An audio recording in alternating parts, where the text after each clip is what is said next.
Hey everyone, it's Amanda with My Life My Way.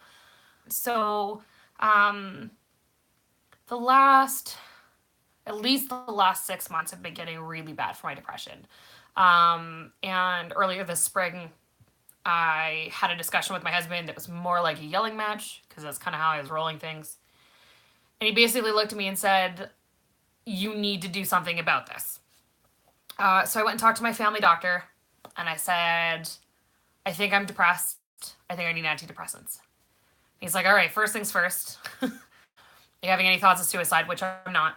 Um, and he, asked me kind of what's been going on and gave me like a list of check marks or whatever. It's a sort of depression survey to figure how bad it is.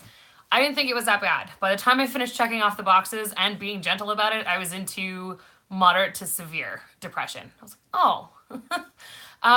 And the reason I don't think I caught it this time is because it didn't show up like sadness. Like I've suffered from depression before, and I was sad. That's how I noticed depression being around, and I wasn't sad this time. So all I noticed was that I was angry all of the time at everybody over anything. You could have told me the sky was blue, and off I was going.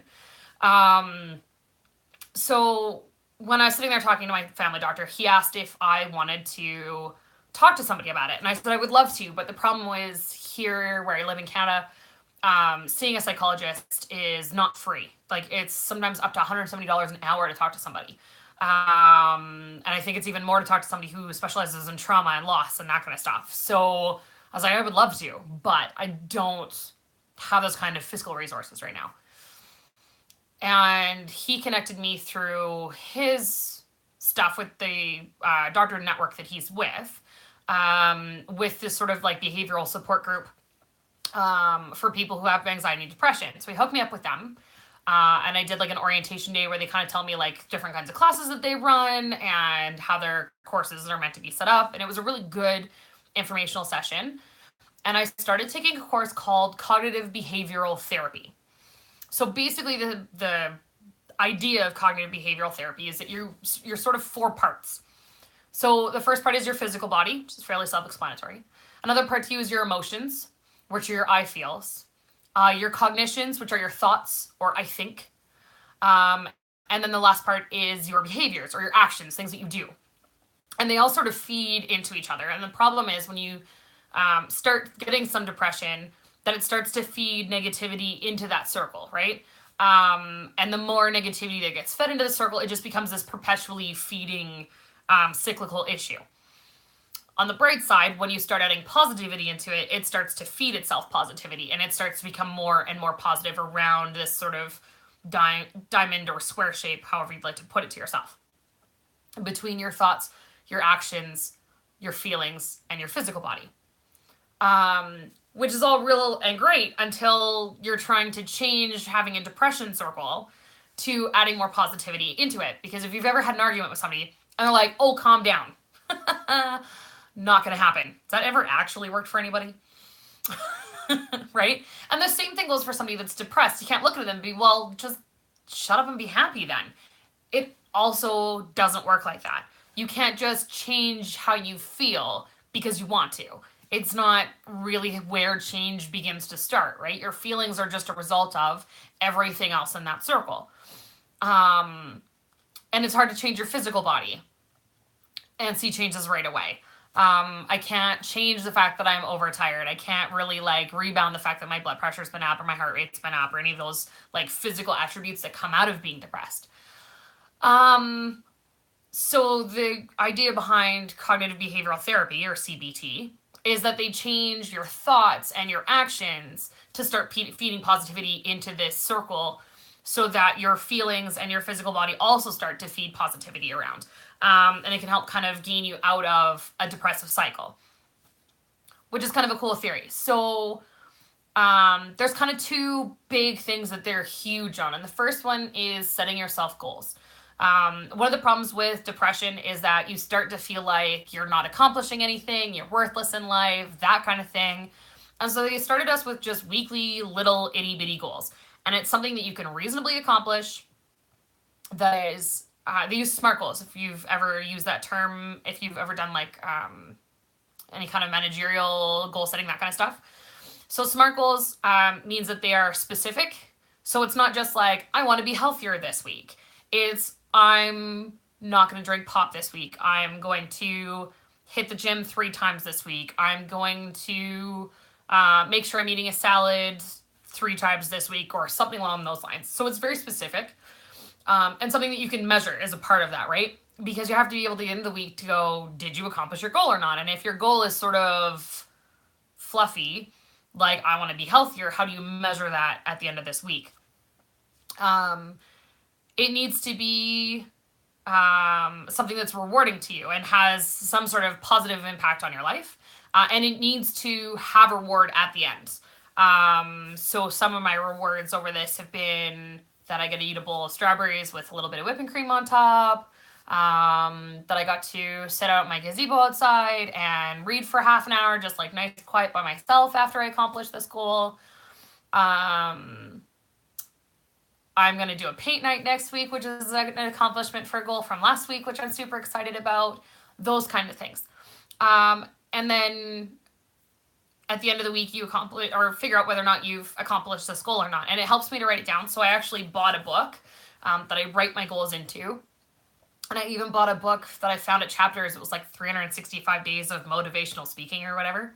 And the motivational thing for that day, I just pick a new one for that week and write it at the top of my goal setting for that week. And it kind of becomes like my little mantra, or the thing that I say to myself, which is kind of cool. And I find ones that just maybe speak to me or kind of go in order. I'm not really sure how I'm going to do it yet, but I've been going for about 5 or 6 weeks now on it, which has been kind of cool. And if you don't accomplish your goal, stop and think about why you didn't accomplish it. What kind of barriers impacted you from getting it? Did you set a goal that was too big and too unreasonable for you? I have a girlfriend of mine who said she was going to put a new shelf in her closet, which sounds like a perfectly reasonable, accomplishable goal until you realize she had to rip out her entire closet and redo the entire closet to put one shelf in the closet. That's a massive project. That's demo, that's painting, that's picking out the shelf and installing the shelf. Like, that's 4 steps. That's not a 1-step job, right? And it all depends on kind of what feeds positivity into you. I started running again. For anybody that's followed me for a long time, I ran last summer too. I actually just hit the halfway to 5K I have a Couch to 5K runner. I just hit the halfway mark the last time I did a run, which is a few days ago now. And I love it. I'm more active now. I'm feeling more accomplished. I've checkmarked those boxes a few times. I set goals like, I don't want to drink pop at all this week. And I did like 6 days of no pop and 1 day with pop. And even then it was only like 1 can. That's pretty good for me. I was doing like 2-3 cans a day before that goal got set up. So I was still really proud of myself. And I even still rewarded myself, even though I didn't quite meet all of the goal, right? And each goal and each reward's been a little bit different. Sometimes I add new goals to having old goals already there. Like my running, I've added eating a salad to it. I've added no pop to it. That kind of thing, just to kind of like continuously increase what I'm doing to be healthy. And I feel really accomplished about it. And to be amazing enough, not that this really matters on a scale, but I'm down 5 pounds. So it kind of like feeds a little more into there. You jump on the scale and realize you're down 5 pounds. And all of a sudden I'm like, whoo, yeah. So I'm accomplishing these goals. I'm starting to feel a little bit better. Some of that positivity is starting to come in there. And it's been really, really great for me. The other part to cognitive behavioral therapy is doing thought logs. And you can download apps for cognitive behavioral therapy, but I would really honestly suggest like picking up a book. There's tons of them at Chapters. Or taking a course like I did to kind of explain how to do these thought logs. But basically what it does is you write out what the situation is. So I had a fight with my husband or whatever it happens to be. And then you write down what are called your automatic thoughts. And your automatic thoughts might be like, he's not listening to me. He never listens to me. He's just trying to get my goat. He's doing this on purpose. I feel like I can't get through to him. Any of those kind of like right there, immediate thoughts. And a lot of mine revolved around anger. So that was probably a huge chunk of what I was seeing anyways. You also evaluate how intense those feelings are to you right now. So what are your feelings about it? So angry, frustrated, guilty, sad, unmotivated, whatever, and how intense those feelings are, like on a scale of 1 to 10. How intense are you with this situation that's going on right now? And then there's a space to kind of like go back through your automatic thoughts and determine what kind of thought styles they are. And there are lots of negative thinking or like not helpful thinking styles. Like, you know, he's never listened. He never listens to me. That's not really true, right? That's like an all or nothing kind of a statement. It's not necessarily true. He might not be listening to me right now, but it doesn't mean he never does. So you kind of go through and determine what kind of unhealthy thinking style it is, and then it gives you a space to like determine what your actual thought process is. So these are your automatic thoughts, and then these are more like a realistic viewpoint. I think this is backwards on your screen, but whatever. So your automatic thoughts, and then this more realistic view of what's actually happening right now in this argument, this disagreement, this nervousness you might be having, this anxiety you might be going through right now, to determine like what the actual situation really is. And then now that you've thought through it a little bit, how intensely are you involved in it now? So if you were an 8 before and then a 5 after, it's sort of like helps you calm down a little bit. It's not going to drop you to a 0 every time. If this person you're having argument style, obviously it's not just going to go away. You can't just like throw rainbows at it and hope that it's pretty and sparkly when you're done. But it does give you the ability to go back and put realistic thoughts and expectations onto a situation. And to be completely honest with you, before I started this course, we're 7 weeks into an 8-week course now.